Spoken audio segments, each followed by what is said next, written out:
Hey everyone, and welcome to the channel. So behind me is the 2022 Shelby GT500. Massive shout out to Alta Auto Group for providing this ultimate muscle car for me. Make sure you check out their website. They're always getting in some awesome inventory. That link is down in the description.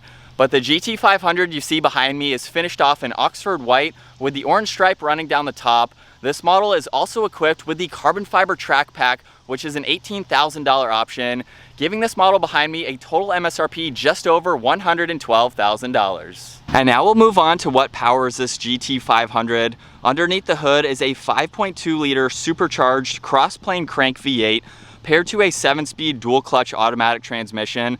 It pumps out 760 horsepower around 7,300 RPM and 625 pound-feet of torque around 5,000 RPM. That power is sent to the rear wheels. This weighs in right around 4,200 pounds. It'll do 0 to 60 in 3.3 seconds with a top speed of 180 miles an hour, and it has a fuel capacity of 16 gallons. You'll expect to see around 12 miles per gallon in the city and 18 out on the highway. This has a wheelbase of 107 inches. Its overall length is 190.2.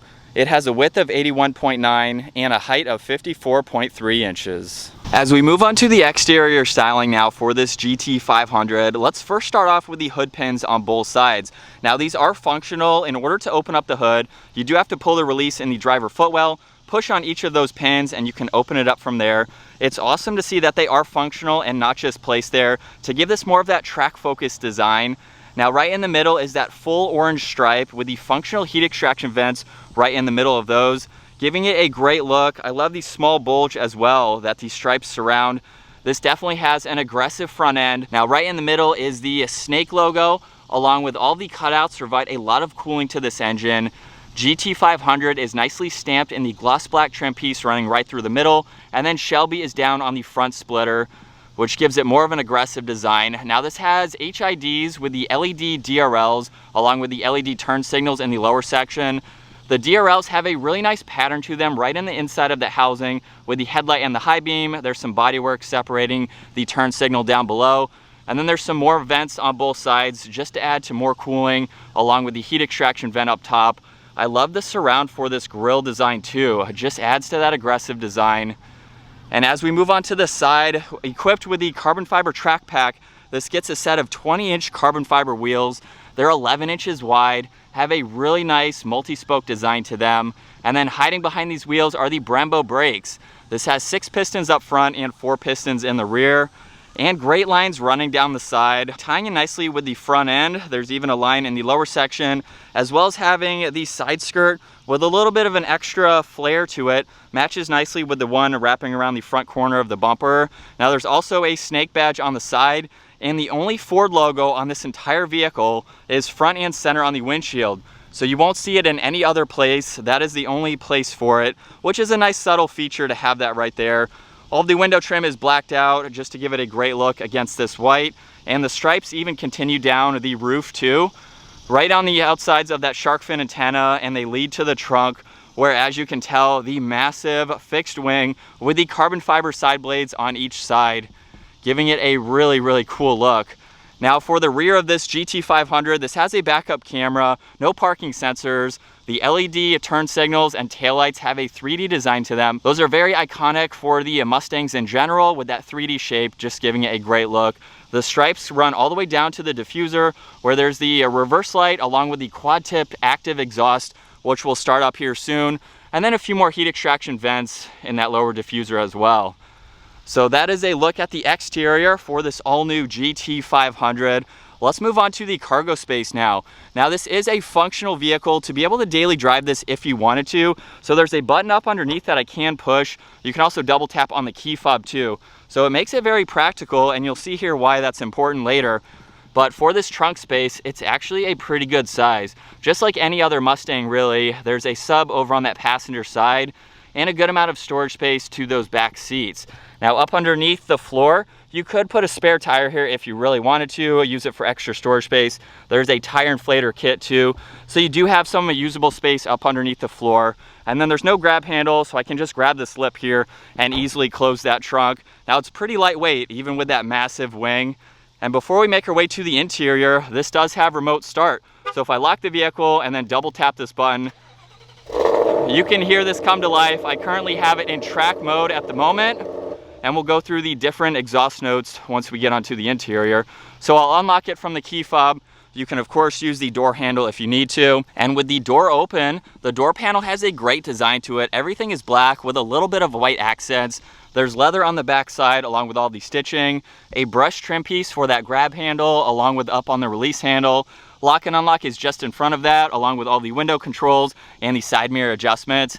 This also has a 9-speaker audio sound system, and Ford Performance is spelled out down on the door sill. And then moving on to these Recaro bucket seats.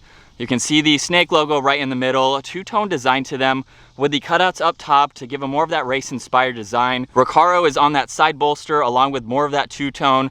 Now these are manual adjusting seats, so there's the recline and incline, the height adjustment, and then the bar in the front will slide these seats forwards and backwards. And then to move on to the back seats now, all I need to do is pull on the side lever and the backrest will move forwards, giving you access. You can move the seat forwards too if you need to, but on this particular model, there is no reason to. This has the rear seat delete, so this is only a 2-seater vehicle. Now you can get the GT500 with rear seats if you want to make this a little bit more practical, and like I mentioned earlier, with the size of the trunk and even having extra storage space behind the seats, you could absolutely daily drive this if you wanted to. Get a little bit of weight savings if you're actually taking this to the track. It's very easy to enter this vehicle as well. It is super low with a low door sill. The door also opens up very wide, giving you plenty of access to enter. Now the steering wheel is finished off in alcantara with the white stripe, white stitching running throughout it. And there's even more of that brush trim surrounding all of these controls. So let's fire this back up to go through all of that. With my foot on the brake, that red button is over on this right side, and we can bring this back to life.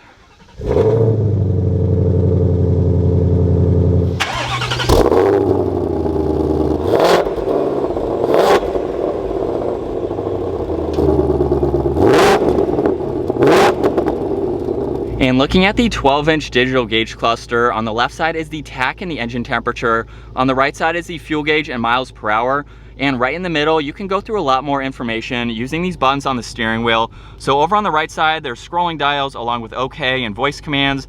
Underneath that is shortcuts to navigation along with all the driving modes, which I'll show here. There's music along with settings and your phone.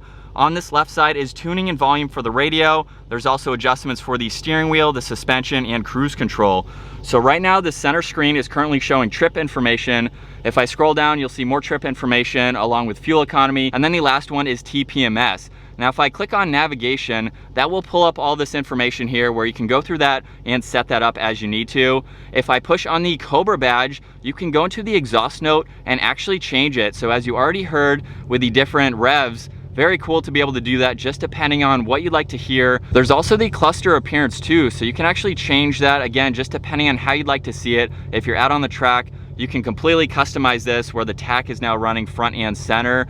If I go back into cluster appearance and go into sport mode, you will see that change again. And if I go back into normal, that is what you already saw with the gauges on both sides. If I click on music, that's a shortcut to get to all of that information. And then the last one is settings. So you can go through all this information just depending on how you'd like to see it to be able to go through that. So interesting to have all of that right in the middle. And then over on this left side, if I click on the steering wheel button, there's normal along with sport, and then comfort is the last one. And I can also go into the suspension and go between normal and sport. So again, just depending on how you like to drive this.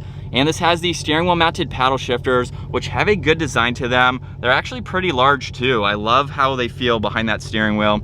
Now over on this left side is the headlight adjustments, the dimmer switches for the gauges, more carbon fiber, and one air vent. The Bang and Olefson logo is front and center. There's also some gauges right in the middle that you can monitor, and below that is the touchscreen system. Now on the lower section is all of the presets. So there's audio, climates. If I click on that, you can go through the dual zone, where you'd like the air to go, temperature. You can even control the fan speed right in the middle. Very easy to go through. There's your phone, along with the navigation when you want to have that on. There's a few apps to go into. You can add some if you need to. And then all these general settings just to go through everything from your voice commands, your Ford Pass Connect, general information, valet mode.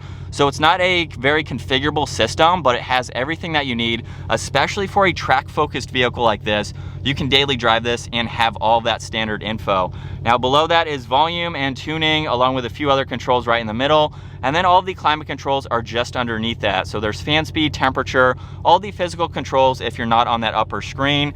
And then next to the engine start stop button are a few toggles like the hazards along with traction control. You can quickly change the exhaust note just by using that toggle, so you don't have to go into the gauge cluster itself. And then the last one for the mode is going into the different driving modes between sport, track, there's drag strip, slippery, along with normal.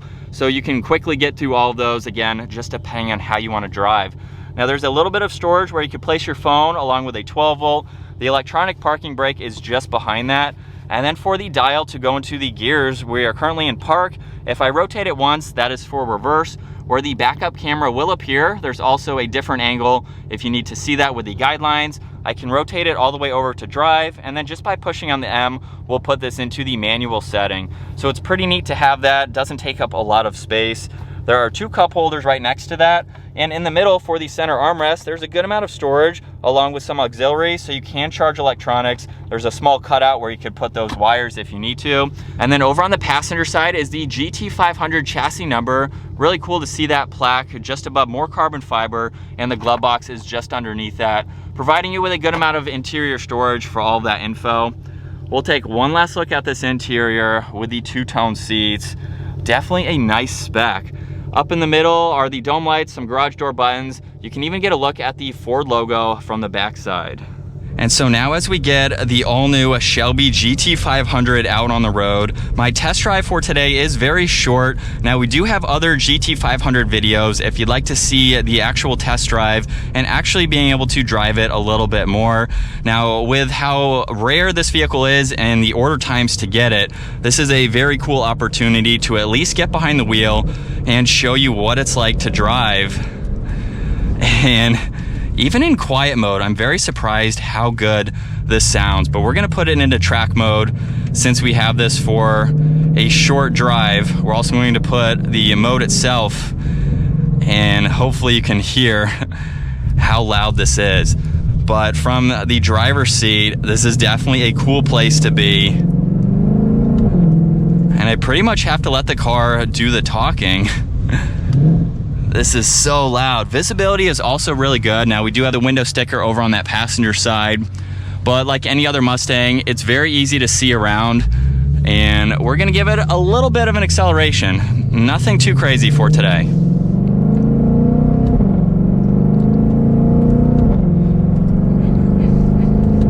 I love how quick this dual clutch is. These paddles have a nice size to them.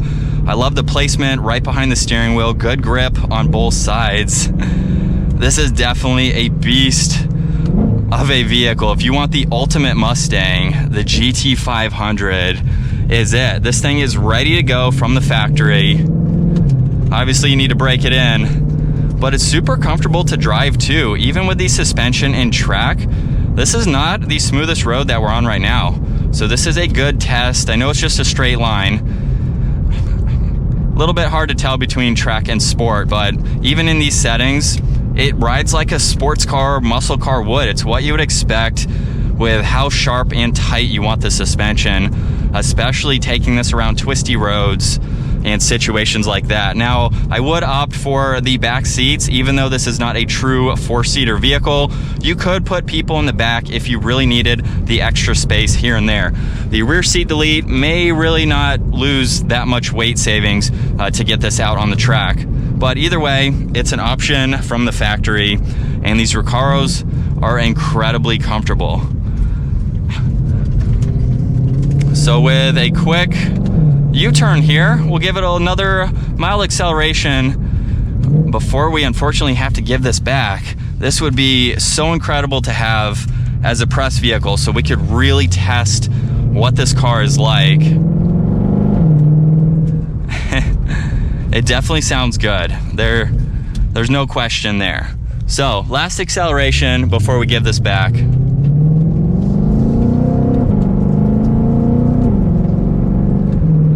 I couldn't imagine ripping on this. Definitely an awesome vehicle. And like I said earlier, you could absolutely daily drive this if you really, really wanted to. It's pretty comfortable. But unfortunately, that is going to wrap it up for my walk around review and quick test drive in the 2022 Shelby GT500. Once again, huge shout out to Alta Auto Group for providing this muscle car for me today. Check out their website. They're always getting in some awesome inventory. And if you enjoyed today's video, give it a huge thumbs up. Consider smashing that subscribe button so you guys don't miss out on our daily uploads.